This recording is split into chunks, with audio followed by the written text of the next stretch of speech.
할렐루야. 먼저 이 새벽에 예배 자리에 나오신 우리 성도님들 주님의 이름으로 환영하고 축복합니다. 계속해서 매일 성경을 통해서 저희가 열왕기상 말씀을 보고 있고 어제와 오늘은 이 성전에 대해서 저희들이 살펴보고 있는데요. 오늘 읽었던 14절 한번 보시면 솔로몬이 성전 건축하기를 마치고 라고 기록이 되어 있습니다. 계속해서 성전이 지어지고 있는데 성전 건축을 마쳤다라는 이 표현이 9절에서도 한 번 더 사용이 되는데요. 이것은 성전의 외벽, 골격 공사가 마쳐졌음을 의미합니다. 그래서 오늘 본문을 보면은 이제 내부 공사에 대한, 내부 장식에 대한 말씀이죠. 이 말씀을 보면은 계속해서 이 성전 공사가 누구의 주도하에 이 진행이 되었는지를 설명을 해주는데요. 14절만 보더라도 솔로몬이 성전을 건축했다라고 기록이 되어 있습니다. 이 성전 건축을 우리가 무엇과 비교를 하면서 살펴보기를 원하냐면 출애굽기에 기록되어 있는 그 성막 건축과 좀 비교하면서 살펴볼 필요가 있습니다. 그러면 좀 여러 가지 차이점이 있고요. 이 성전 건축이 하나님께서 원하는 건축이 아니라 솔로몬 자신이 원하는 그 건축이었음을 우리가 발견을 하게 됩니다. 출애굽기의 성막 건축이 25장부터 31장까지 기록이 되어 있습니다. 이 성막 건축에 대해서 하나님께서 모세에게 1인칭 화법으로 직접 이야기를 해요. 성막을 이렇게 저렇게 만들어라 라고 하나님께서 명령을 하십니다. 모세는 하나님이 명령한 대로 다 성막을 완공했다라고 여호와께서 말씀하신 대로라는 그 표현으로 그 성막이 하나님께서 주도하시고 또 하나님께서 계획하시고 실제로 이 건축이 하나님에 의해서 만들어진 것이다 라는 것을 말씀하고 있습니다. 그러나 성전 같은 경우에는 하나님께서 전혀 개입하지 않았다라는 사실을 우리에게 가르쳐주고 있는데요. 그것은 어떻게 우리가 확인할 수 있냐면 계속해서 이 성전의 건축을 누가 주도했냐면 솔로몬이 주도했다라는 그 표현을 통해서 우리가 알 수 있습니다. 1절 하반절에도 보면은 솔로몬이 여호와를 위해서 성전을 건축했다라고 표현은 되어 있지만 실질적으로 솔로몬이 건축을 했다라는 거예요. 그리고 오늘 읽었던 14절도 솔로몬이, 그리고 21절에도 보면은 솔로몬이, 27절에도 보면은 솔로몬이, 그 외에 많은 곳에 그 모든 것들이 솔로몬이 이 성전을 주도했음을 우리가 알 수 있습니다. 하나님께서 이 성전 건축을 추진하지도 않았고 또 설계 자료를 주시지도 않았고 건축 과정에도 전혀 감독하지 않았음을 우리는 알 수 있습니다. 이 성전 건축의 주인공이 누구냐? 바로 하나님이 아닌 솔로몬이라는 거예요. 여기에 솔로몬이 했던 그 모든 행동들도 다 기록이 되어 있습니다. 오늘 읽었던 이 말씀이 성전 내부에 대한 그 장식에 대한 말씀인데요. 이 6장을 읽다가 보면은 10절에서 14절로 넘어오는 것이 상당히 자연스럽습니다. 그렇지만 갑자기 11절부터 13절까지 하나님께서 말씀하시는 내용이 나와요. 이 성전 건축에 하나님이 그동안 아무 말씀도 안 하시다가 갑자기 외부 공사가 마쳐진 상황에서 하나님께서 솔로몬에게 나타나셔서 말씀하시는 것을 우리가 보게 되는데요. 11절부터 우리 13절 말씀 잠깐 함께 읽겠습니다. 시작. 여호와의 말씀이 솔로몬에게 임하여 이르시되 내가 지금 이 성전을 건축하니 내가 만일 내 법도를 따르며 내 율례를 행하며 내 모든 계명을 지켜 그대로 행하면 내가 내 아버지 다윗에게 한 말을 내게 확실히 이룰 것이요 내가 또한 이스라엘 자손 가운데 거하며 내 백성 이스라엘을 버리지 아니하리라 하셨더라. 아멘. 이 말씀을 보면 어떤 느낌이 드냐면 하나님께서 지금 솔로몬이 건축하고 있는 이 성전에 대해서 인정하지 않는다라는 느낌을 받게 됩니다. 그리고 기뻐하지도 않고 또 솔로몬을 칭찬하지도 않는다라는 것을 우리는 발견할 수 있습니다. 오히려 하나님께서 이 과정 속에서 솔로몬에게 나타나셔서 어떤 면에서는 경고의 메시지를 하는 것을 우리가 보게 됩니다. 하나님은 성전에 관심이 있지 않았다는 거예요. 하나님의 관심은 어디에 있었을까요? 그렇죠. 솔로몬에게 관심이 있었다는 겁니다. 자기의 아버지인 그 다윗이 어떻게 하나님을 섬겼는지, 신실하게 계명을 지켰는지, 그것을 이 솔로몬도 해주기를 하나님은 바랬다라는 거예요. 나를 위해서 성전을 짓는 것보다도 내가 기뻐하는 것은 나의 계명에, 나의 그 율례에 네가 순종하고 신실하시다는 것을 이 하나님께서 솔로몬에게 원했다라는 겁니다. 그렇지만 하나님께서 나타나셔서 솔로몬에게 직접 내 계명을 지켜라, 율례를 지켜라, 법도를 행하라 라고 했음에도 불구하고 솔로몬의 반응이 있습니까? 없습니까? 없어요. 솔로몬은 하나님의 말씀에 대해서 전혀 반응하지 않음을 보게 됩니다. 오히려 그가 반응한 것은 무엇이냐? 자신이 해가고 있는, 짓고 있는 그 성전을 짓는 것에 즉각적인 반응을 보입니다. 그것이 바로 성전 내부 공사예요. 이 성전을 건축하는 이 솔로몬의 모습을 보면 잘한 것이 없어요.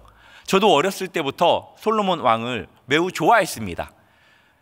좋아한 게 다른 것이 아니더라고요. 하나님께서 주신 그 지혜와 부와 그 권세, 권력들, 그것들을 제가 좋아했었다라는 생각을 갖게 되었습니다. 솔로몬이 짓고 있는 이 성전은 전혀 하나님께 기쁨이 되지 않았어요. 이것도 성막과 비교하면 우리가 더 자세히 느낄 수가 있습니다. 먼저 성막을 보면은 출애굽기에 어떤 재료로 성막이 지어졌냐면 아카시아의 일종인 조각목으로 지어졌습니다. 그런데 오늘 본문을 보면은 이 6장에 보면은 이 성전이 어떤 나무로 지어졌죠? 백향목으로 지어졌습니다.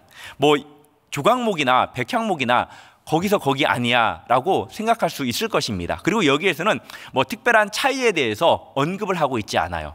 그렇지만 우리가 사무엘하 7장 말씀을 보면은 이 백향목으로 지은 것이 하나님께서 별로 좋아하지 않는다라는 것을 우리가 확인할 수 있습니다.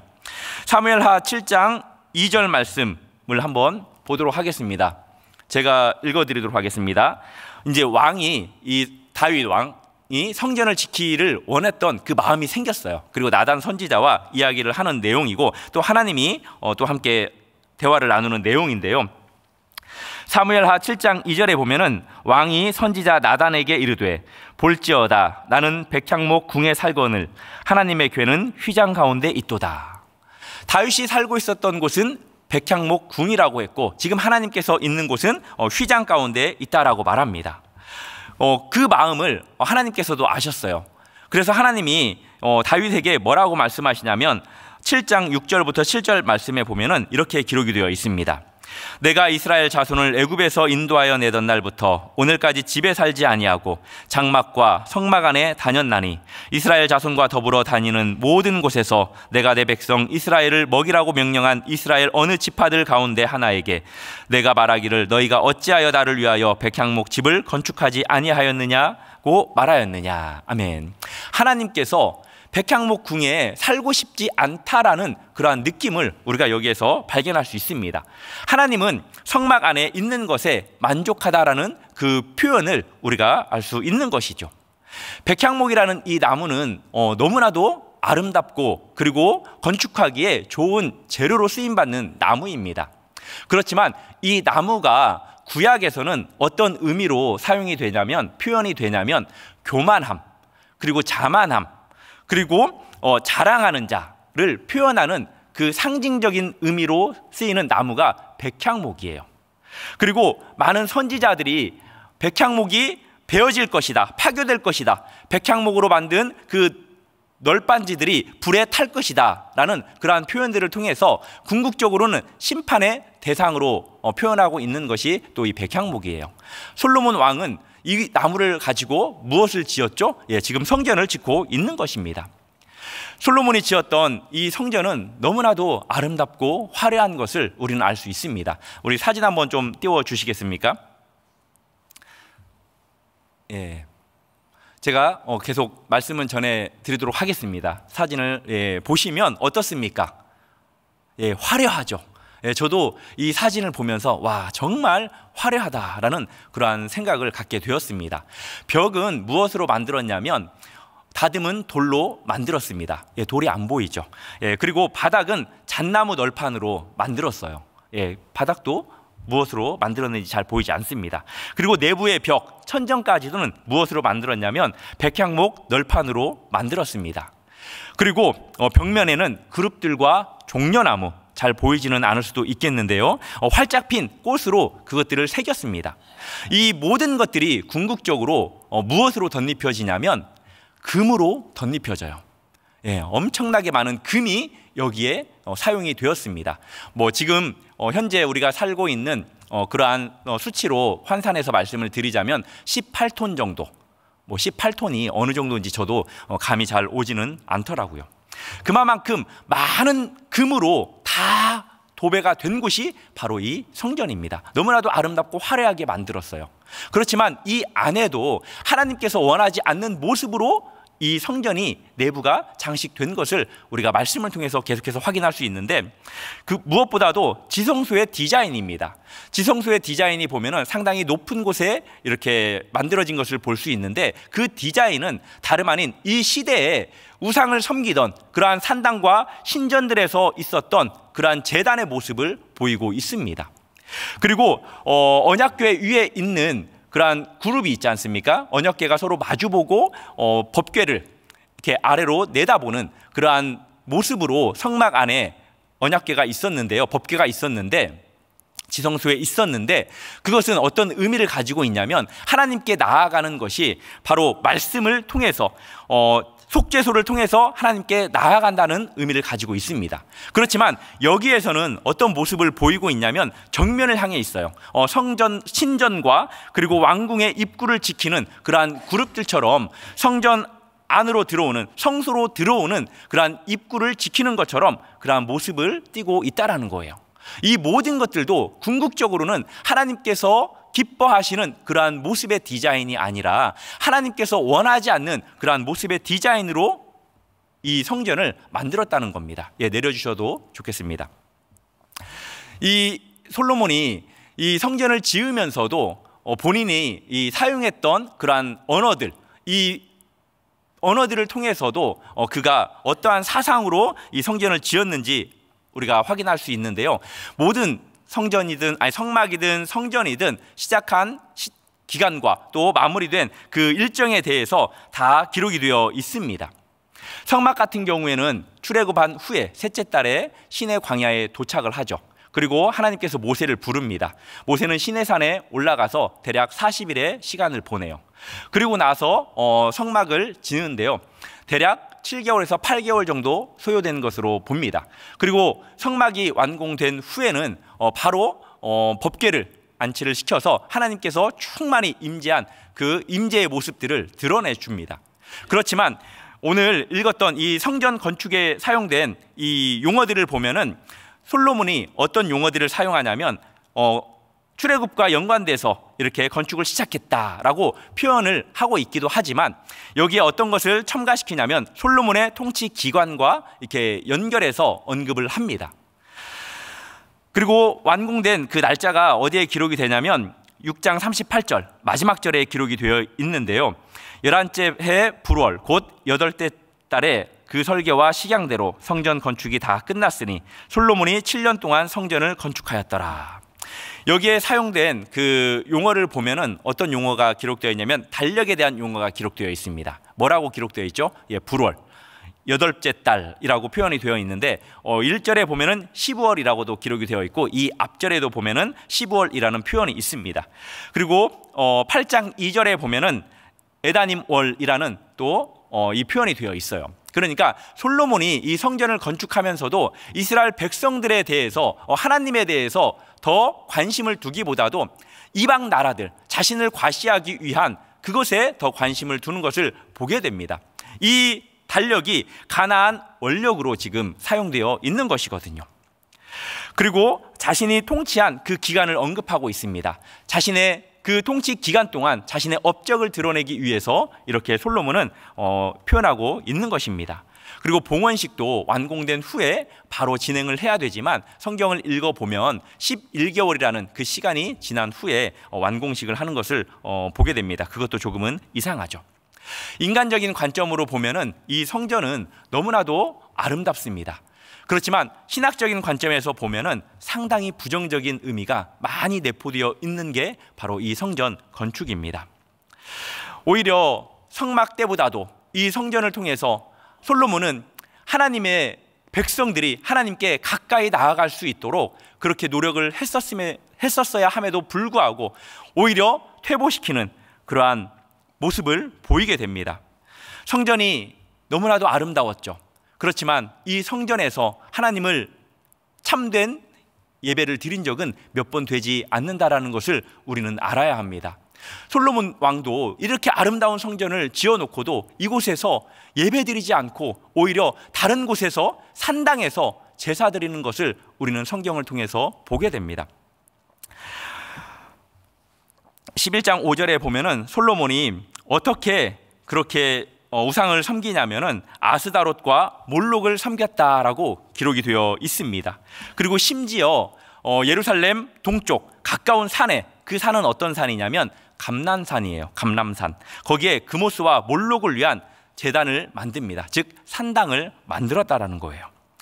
그리고 열왕기하 21장 4절 5절 말씀 한번 볼까요? 열왕기하 21장 4절 5절 말씀 우리 같이 한번 읽겠습니다. 시작.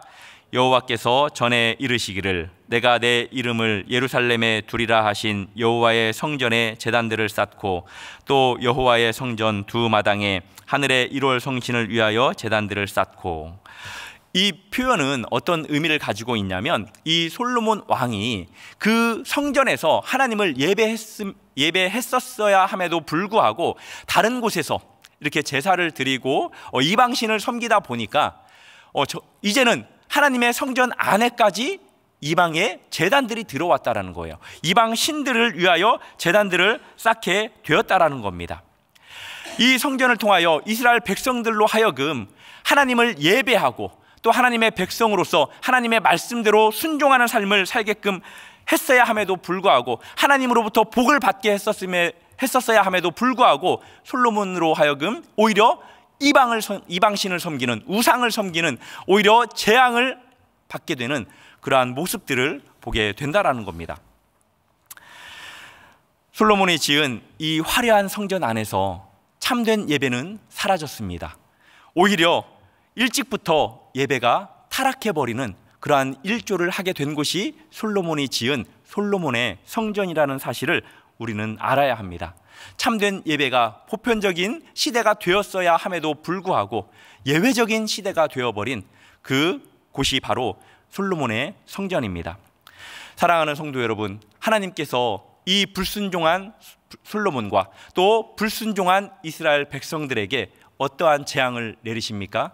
참된 예배를 드리지 않는 그들에게 하나님께서는 이방 채찍을 들으셔서 벌하십니다.